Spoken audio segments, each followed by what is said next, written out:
by the head coach of the Montana State Bobcats, Jeff Choate. First off, Jeff, always great to sit down with you, my friend. John. Thank you. I know I've gotten to know you pretty well over the last year. I know you're a pretty passionate guy. You breathe a lot of competitive fire. When you go through a season like you had to last year in Montana State, which was kind of redefining the culture, the expectations of the program, how do you keep from getting too high or too low throughout that process? Yeah, well, a lot of it just comes down to a lot of years of experience. I've spent the better part of the last 25 years in the coaching profession, and you learn that it's a marathon, not a sprint. And football's something that you do. It's not who you are. You can't let that define your happiness. You've got to kind of focus on the process each day. And I think that we did a good job of leveling that out. I mean, we had some heartbreaking losses, especially earlier in the season, that really, if we get one of those W's, maybe that changes the momentum in the locker room, and we just couldn't quite have that defining moment. And then we kind of went through a quarterback change, and it caused us to kind of redefine some of the things we wanted to do on offense. But I think we stayed the course, and that was one of the things I told the young men before the Montana game, is the reason we're going to win today is because we're still a team. Regardless of what's happened, you guys have still continued to come to work and believe in each other and support each other, and I think that came to fruition for that 60 minutes in Missoula back last November, and so hopefully that we can use that as a springboard into our new season. You talk about that win over Montana in Missoula. I know after the game you said the right things. It's a big game, but it's just one game. We can't let it define the whole season.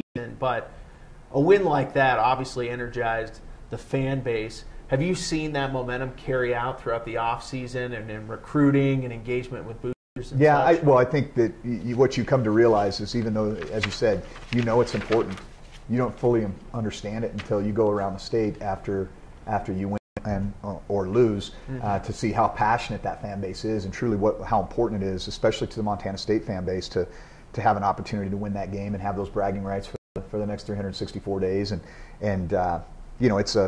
it's been something I think that has definitely helped us. I think it's helped us in recruiting. I think it's helped us in, as I said, creating some momentum for the off season. But it ain't going to help us much on September 2nd. We go to Pullman, so we got some work to do.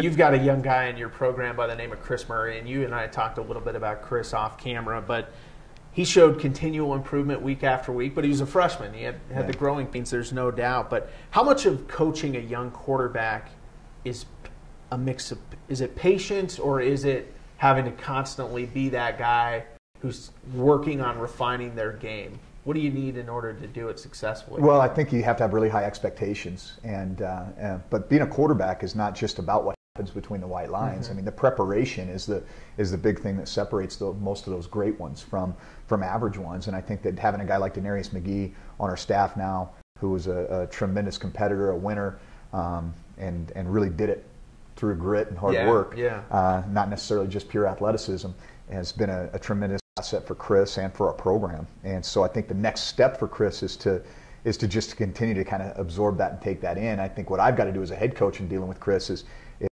not allow those expectations to slide, because he's the quarterback. That bar's higher, not lower, in terms of what he needs to do to help our team take the next step. But I've got to have good poise with him, and I can't make it an emotional decision. I've just got to, hey, this is the way it is, and or you need to improve on this. And so I think it's just really about your demeanor. It's what you say. It's not how you say it. We're joined by Montana State head coach Jeff Choate. I know when you got hired, you had a rebuilding plan, how you wanted to put this program together block by block. Where are you at in that process as you begin your sophomore season as head coach? Yeah, I think that the old adage, it takes 18 to 24 months to shift a culture.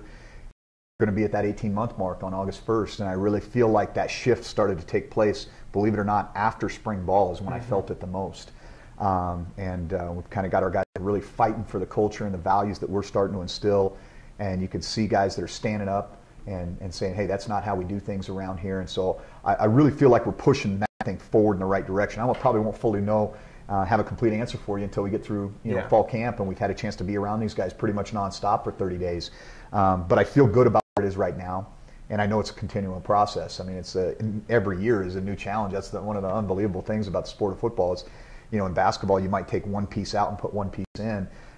In football, we're going to bring 36 freshman transfers and walk-ons into camp. That's a third of our roster. How do those guys assimilate into our locker room and into our culture, and how quickly they do that, especially with the young team that we're going to play with, will probably have some determining factors in how well we play this year. And welcome back, everybody, to the 2017 Big Sky Football Kickoff on WatchBigSky.com, powered by Pluto TV. I'm John Oglesby. We're joined by Montana State linebacker Mac Bignell. Mac, thanks for joining us. Thank you for having me. So you've been in Bozeman, obviously, years. You're an upperclassman leader. You've experienced some highs. You've also experienced some lows. How has the results of the past couple seasons motivated you to be a better player, better teammate, better anything you need this season? It motivated me quite a bit because I like to lose, and especially not me. And that's just been our most focus, is coming together as a team so we can win as a team, and that's what we're trying to build in Bozeman right now. No doubt about that. Coach Jeff Choate brought in a new mentality last year, a lot of toughness, a lot of player-first mentality. How would you describe year one under Coach Choate? Progress. I mean, even it didn't show in the records, but it showed in the locker room, and it showed just as a team. We're much closer as a team, and then in turn, I mean, we're on each other right now, and we're getting ready for a great year, but a tough schedule. Tough schedule, no doubt about that. We're joined by Montana State linebacker. You're a Montana native. You play for a Division I university in the state of Montana. How much pride do you take representing your home state playing? Oh, I take a lot of pride in it, and I was a Bobcat from day one, and there's no greater than going out there and playing for your state, representing your state, and playing for the Bobcats. It's been a dream come true. And then I was just telling some of the guys downstairs stories about always back in Avon, we divide the teams. Were the Bobcats, and then everyone else was the Grizz, and we'd always stump up on them. Well, I wanted to ask you, season last year, but you get that very emotional win to end the season against Montana. Did that really leave things as kind of a high note going?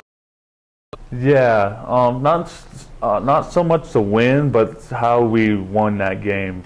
We won it as a whole team, and it wasn't just the offense doing a really good job or the defense doing a real good job. I mean, it took the special teams played amazing. The offense played their part, the defense did their part, and it just showed you how it feels to win, and not just the offense just played out of their minds, but the to pick it up. But it was a complete team effort, and getting that feeling is, and we know the feeling now, so we're just going to use that feeling for this upcoming season.